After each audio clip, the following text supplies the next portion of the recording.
গল্পের নাম ছেলেটি এবং জাদুকর। একসময় এক অত্যাচারী রাজা ছিল, যার এক জাদুকর ছিল। সেই রাজা সেই জাদুকরকে তার রাষ্ট্রকে, তার নিজের প্রভাবকে শক্তিশালী করতে এবং মানুষকে ভয় দেখিয়ে তার নিপীড়নকে সমর্থন করার জন্য ব্যবহার করত। যাই হোক, এরপর সেই জাদুকর অনেক বৃদ্ধ হয়ে গিয়েছিল।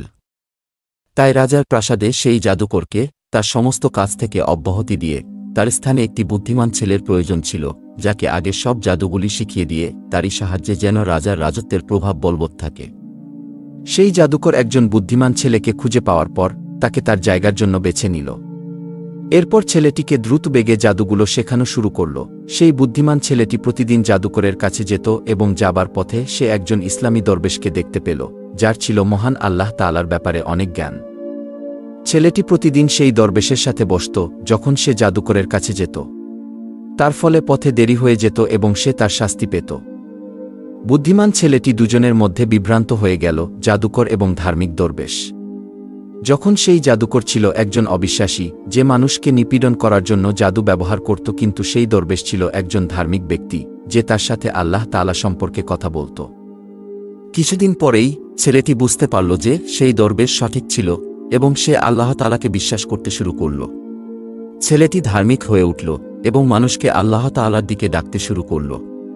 পরে সে একজন অন্ধকে সুস্থ করার জন্য আল্লাহ তাআলার কাছে দোয়া করল এবং যখন সেই অন্ধ লোকটি সুস্থ হয়ে গেল, তখন ছেলেটি লোকটিকে বলল যে আল্লাহ তাআলাই আপনাকে সুস্থ করেছেন, এবং লোকটি তাতে বিশ্বাস করল।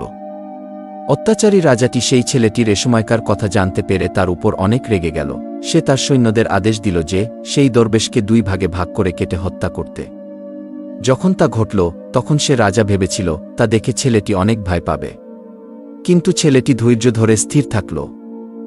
এরপর ছেলেটিকে হত্যা করার অনেক ব্যর্থ প্রচেষ্টার পর ছেলেটি রাজাকে বলেছিল যে সে যদি তাকে হত্যা করতে চায়, সে যেন লোকদের জড়ো করে বিসমিল্লাহ বলে এবং সে যেন নিজের একটি তীর দিয়ে তাকে আঘাত করে।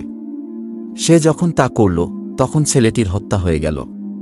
কিন্তু সেই দৃশ্য দেখে ওখানকার সকলেই বিশ্বাস করল যে সবকিছুরই মালিক একমাত্র মহান আল্লাহ তাআলা। এই গল্পের সারাংশ: একবার আপনি সত্যকে জেনে গেলে আপনার এটি অনুসরণ করা উচিত। 2.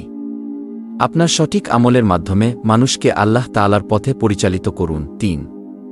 আল্লাহ তাআলার সন্তুষ্টির জন্য আপনার ত্যাগকে কখনই অবমূল্যায়ন করবেন না। 4. মানুষকে ভয় করো না, যখন একমাত্র আল্লাহ তাআলাই তোমার জীবনকে বাঁচিয়ে রেখেছেন। সূত্র: সুন্নাহ রিয়াদ আস-সালিহিন 3:0।